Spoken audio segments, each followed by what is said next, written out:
বাহ বাহ বাহ ভাই, ম্যাচ হারিয়ে গেলাম। ঠিক আছে, আপনি সকালবেলা, আমি লিটারালি ম্যাচ দেখিনি। সকালবেলা উঠে ঘুম থেকে দেখতেছি বাংলাদেশ 280 রানে হারিয়ে গেছে। আরে বাবা, কালকে তো দেখলাম 4 উইকেট, 6 উইকেট কোনখান দিয়ে পড়ে গেল? 2 ঘন্টার মধ্যে ছয় উইকেট নাই, 280 রানে। কালকে আমি আমার ভিডিওতে বলতেছিলাম যেন বাংলাদেশ যেন 200, মানে অ্যাটলিস্ট হারে ম্যাচটা, কিন্তু মিনিমাম কম রানে যেন হারে। সেটা হলো না। ওই আমাদের যে আদাত না, তীরে এসে তরে ডুবানো, মানে আমাদের ইজ্জত সবসময় বিলিয়ে দেওয়ার যে মানে ইয়েটা আকাঙ্ক্ষাটা থাকে, ওটা আমরা মানে সবসময় দিয়ে আসি। ঠিক আছে, তো বাংলাদেশ, মেন কথা হচ্ছে Bangladesh lost by 280 runs, which is not acceptable. ঠিক আছে, আফটার এ হিউজ আপনার সাকসেসের, পাকিস্তান সিরিজের এই হয়ে গেছে সেই হয়ে গেছে, সাকসেসের পর থেকে এখন ইন্ডিয়ার সাথে আসে 280 রানে হারিয়ে যাও তোমরা। হুম, তো আর এখান থেকে খবর আসতেছে সাকিব ওয়াজ নট ফিট। এখন এই তথ্যটা টিম ম্যানেজমেন্ট জানে না।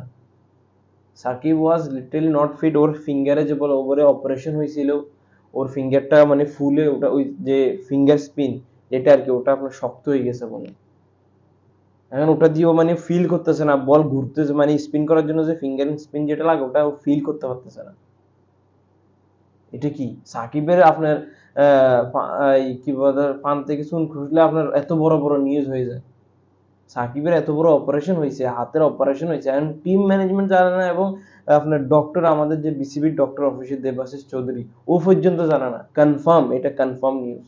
অ্যান্ড আমাদের ডেভিড হ্যাম, যেটা টিম ম্যানেজমেন্টের একজন অংশ, বহুত বড় নাম ডেভিড হ্যাম, আমাদের ব্যাটিং কোচ, যার কাছে আপনার একটা ব্যাটসম্যানের কোনো ইস্যু হলে, প্রবলেম হলে কোনো সলিউশন নাই।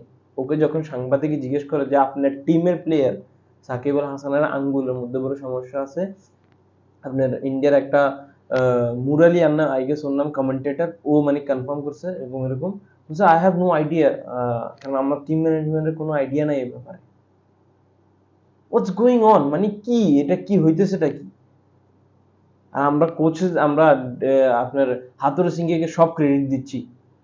আপনি কি জানেন হাতুরু সিংহে পাকিস্তান সিরিজ হওয়ার আগে ও দেশের বাইরে 35 দিন পরে দেশে আসছে, টিমের সাথে জয়েন করছে, বাংলাদেশে আসে 35 দিন পরে একটা টিমের সাথে জয়েন করছে, যেখানে আমার দেশি কোচেরা প্লেয়ারদেরকে আপনার বুস্ট করছে, স্কিল ডেভেলপমেন্ট, মানে ওখানের মধ্যে হাত আছে ওদের, স্কিলের মধ্যে, বোলিং এর মধ্যে, ফিল্ডিং এর মধ্যে, সব জায়গাতে আমাদের দেশি কোচের হাত আছে। ওটা বাদ দিয়ে কিন্তু বোনাসের সময় আসলে বিদেশি রে, বিদেশি বিদেশি।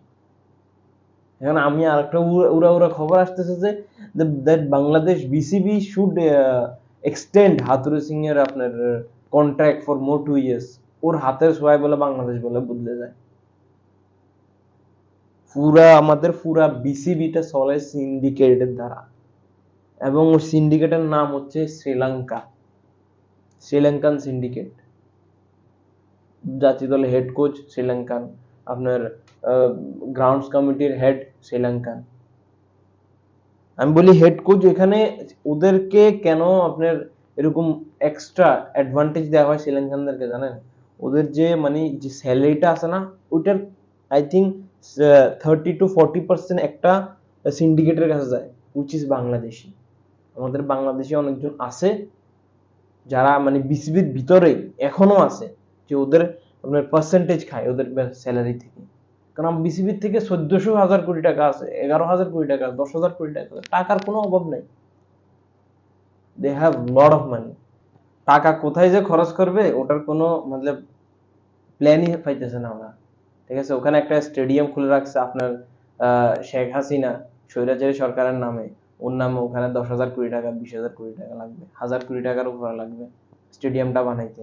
এখন ওটার কাজগুলো স্থগিত করে দিছে, উইচ ইজ ভেরি গুড, কারণ আমাদের দেশে স্টেডিয়ামের অভাব নাই। 10-15টা স্টেডিয়াম আছে আমাদের দেশে, ওগুলো সংস্কার করে না, নতুন স্টেডিয়ামের দিকে আগাচ্ছে বিসিবি। মানে টাকা খাওয়ার মানে, মানে টাকা খাওয়াকে একটা শিল্পের পর্যায়ে নিয়ে গেছে আপনার সালমান এফ রহমানের মতো। ঠিক আছে, ও যেরকম টাকা মারার যে একটা শিল্প, ওটাকে মানে ও একটা, এটাকে শিল্পের পর্যায়ে নিয়ে গেছে। এখন বিসিবি ওই আস্তে আস্তে ওই পথে হাঁটতেছিল, মানে স্টেডিয়ামের মাধ্যমে অনেক মানুষ অনেক টাকা পাবে। আবার ডেভিড হ্যামের কথা আমি বারবার বলতেছি, কারণ আমি আই ডোন্ট নো ওকে কেন মানে বাংলাদেশের ব্যাটিং কোচ ওকে কোন হিসাবে বানাইছে। দেখতেছি না আমি, শান্ত সেম স্টাইলে আউট হচ্ছে, সাদমানও সেম স্টাইলে আউট হচ্ছে, জাকিরও সেম স্টাইলে আউট হচ্ছে, সেম আপনার লিটনও সেম সেম স্টাইলে আউট হচ্ছে, শর্ট খেলতে গিয়ে আউট হচ্ছে। ওকে মানে স্কিল ডেভেলপমেন্ট ওকে কি করবে ওরা, ওরা তো ছোটকাল থেকে ওই স্কিলেই আছে, ওদের হালকা পাতলা এদিকে দিকে করা যায়, কিন্তু ওদের যে মেন্টালিটিটা, প্রেশার মেন্টালিটি, মানে মাথার যে একটা, একটা কোচ ছিল না প্রিন্স নামের, আমি আসলে মনে পড়তেছে না, লিটনের ক্যারিয়ারটা ফুল ওই চেঞ্জ করে দিছে টেস্টের ক্রিকেট। ওর মানে ওর লাইফের আই থিঙ্ক 2019-এ এরকম মানে একটা কোচ আসছিল, ওর আপনার ব্যাটিং স্টাইল বলেন, টেস্টের মধ্যে পারফরমেন্স বলেন, সবকিছু একদম কমপ্লিটলি চেঞ্জ করে দিছিল। বলছিল লিটন ভাই তুই ক্রিজের টিকি থাক, ঠিক আছে, ওর থেকে মানে মারতে হবে না, কারণ টেস্ট ইজ এ ফরম্যাট যেখানে তুই দাঁড়ায় থাক ভাই, তোর থেকে মারতে হবে না, তো দাঁড়ায় থাকলে রান আসবে, দাঁড়ায় থাকলে সিঙ্গেল আসবে। মুশফিক ভাই এত ছোট হয়ে এত রান কেমনে করে? কেন হিট করে? হিট তো করে না, ঠেক ঠেক ঠেক। এক প্রতি ওভার তো 1 রান করে নিলে হবে, 90 ওভার পার ডেতে, 90 ওভার্স, ওখানের মধ্যে 1 রান করে নিলেও তো আপনার 90 রান হয় একদিনে। আমি এমনি বলতেছি 90 রান হয়, কিন্তু তুই বাউন্ডারি তো একটা দুইটা আসবেই। 200 রান যদি একদিনে একটা টেস্টে ডেলি যদি তো 200 রান উঠে, 2 দিন আরামসে খেললে 400 রান। আমাদের ব্যাটিং কোচ ডেভিড হ্যাম, নামটা বারবার, ওদেরকে স্যালারি দেয় কোটি টাকার উপরে, এক একজনের স্যালারি 35 লাখ, 40 লাখ, 30 লাখ। আর আমাদের দেশি কোচদের স্যালারি হচ্ছে 5 লাখ, 10 লাখ। ঘরের গরু গাডার ঘাস খায় না। আর উপরে বোনাস 3 কোটি 20 লাখ টাকা বোনাস। আর আমাদের যারা 35 দিন ধরে হাতুড়ে সিং এ কোথায় ছিল, ও যে বোনাসের টাকাটা পাইছে 3 কোটি 20 লাখ টাকা, ওর তো একটা অংশ আছে ওটার মধ্যে, ও তো পাইছে না টাকাটা। আমাদের দেশি কোচ যারা এখানে কাজ করছে ওদের টাকা কে দিবে? সাকিব আল হাসান আপনার ডাউন দা উইকেট খেলতে গিয়ে ক্যাচ দিয়ে চলে আসে, ওর চোখে সমস্যা আছে, ওর হাতে সমস্যা আছে, ও ইনজুরি প্রবণ, ওকে কেন টিমে খেলাতে হচ্ছে? মানে সব পাগল बैठा हुआ है इधर, মানে সবার মাথা নষ্ট। আমরা খেলা দেখতেছি, আমরা যারা ফ্যান খেলা দেখতেছি, ওদের মানে মাথা নষ্ট, ওরা কেন খেলা দেখতেছে? আর আপনারা বলতেছেন যে অনেকজন, অনেক মিডিয়াতে অনেক বড় বড় নিউজ আসছে, বাংলাদেশ, বাংলাদেশ ক্রিকেট আপনি টেস্ট হিস্ট্রিতে সবচেয়ে বড় মানে অর্জন হচ্ছে পাকিস্তানকে পাকিস্তানের মাটিতে হারানো, ঠিক, এটা ঠিক, কিন্তু ভাই নেক্সট কি?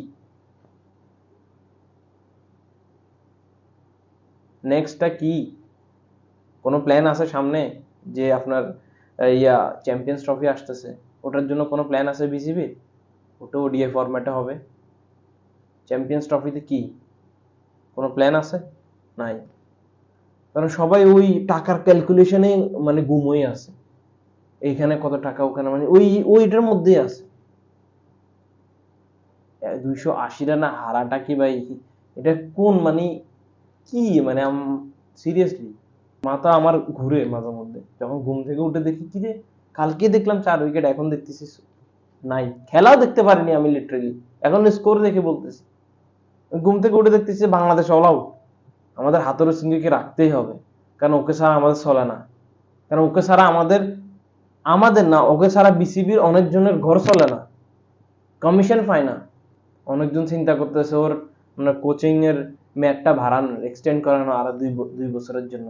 শান্ত, মানে শান্তকে, ও তো ভাই জি হুজুর, মানে কোচ যেটা বলবে হেটা হ্যাঁ হ্যাঁ হ্যাঁ, ওকে এই কারণেই তো আপনার ক্যাপ্টেন্সি দেওয়া হয়েছে। ওকে যখন ক্যাপ্টেন্সিটা দেওয়া হচ্ছে, ওর performance was not up to the mark. Okay, ও এখন কি ক্যাপ্টেন্সি কোটা খেলতেছে, কোটা সিস্টেম তো বাংলাদেশে, কোটা সিস্টেমের জন্য এত মানুষ, হাজার মানুষ মারা গেছে। ও যে শান্ত যে এত একজন ন্যাশনাল টিমের প্লেয়ার, যখন কোটা সিস্টেমে টিমের মধ্যে টিকে থাকে, তখন ওকে কি বলবেন? ও তো মানে কোচের মতলব জি হুজুর স্টুডেন্ট, মানে কোচে এটা বললে হ্যাঁ এখানে বসে থাকে, কেন বসে থাকবে, এখান থেকে উঠ, এখানে উঠবে, মানে ওর নিজের যে আপনার ইনপুট থাকবে টিমের মধ্যে, ওই ইনপুটটা নাই। যদি ইনপুটের মতো প্লেয়ার দিত না, তাহলে তো ওদের বিসিবির মধ্যে গাটসটা ছিল না, কারণ বিসিবির একটা মানে দল লাগবে, ক্যাপ্টেন লাগবে না, একটা দল লাগবে যে ওদের ওর কথা মতো চলবে, বিসিবি যেমনে বলবে এমনি চলবে। Hathur Singh is a control freak, ও মানুষকে, যে মানুষটাকে ও কন্ট্রোল করতে পারবে না ওকে টিমে রাখবে না। কারণ ও তামিম ইকবালকে যখন তামিম ইকবাল বাংলাদেশের আপনার ক্যাপ্টেন ছিল, তখন দেখতেছে যে তামিম ইকবালের টিমের মধ্যে একটা ইনপুট দিচ্ছে, ওর কি চাচ্ছে টিম থেকে ওটা, মানে বিসিবি কে বলতেছে, কোচদেরকে বলতেছে, সিলেক্টরদেরকে বলতেছে, মানে তো ওর মানে ও এটার মধ্যে খটকা লাগিয়ে উঠছে, কিরে আমার কথা তো ভাই শুনতেছে না, এজন্য সিন্ডিকেট লাগাই এখানে জালি তোড়া দিয়ে এখানে মানে ওকে দল থেকে বাদ করে দিছে। আমাদের ব্যাটিং এর ব্যাকআপ কই? আমাদের যে পাইপলাইন যে আমরা বলি, একটা ব্যাটসম্যান রেডি হয়ে আমাদের ইন্টারন্যাশনাল ক্রিকেটে যে আসবে, ঠিক আছে, এরকম ব্যাটসম্যান কই আমি দেখতেছি না। টেস্টে স্পেশালি টেস্টের ব্যাটসম্যান কই? সেম প্লেয়ার ওডিআই তো খেলতেছে, সেম প্লেয়ার টি-20 তেও খেলতেছে। আজকে লিটন দাসের, আপনার লিটন দাস, আচ্ছা ও তো পারফর্ম আক্কা দুক্কা করে পারফর্ম, কিন্তু ওর ব্যাকআপ কই? ওর নেক্সট ব্যাটসম্যানটা কে লিটন দাসের পরে? মেহেদী হাসানের ব্যাকআপ আছে? মুশফিকের ব্যাকআপ আছে? কথা বলতে বলতে কথা শেষ হবে না, অনেক কথা আছে, অনেক জায়গা আছে ইমপ্রুভমেন্টের। দেখা হচ্ছে অন্য কোনো ভিডিওতে। আল্লাহ হাফেজ।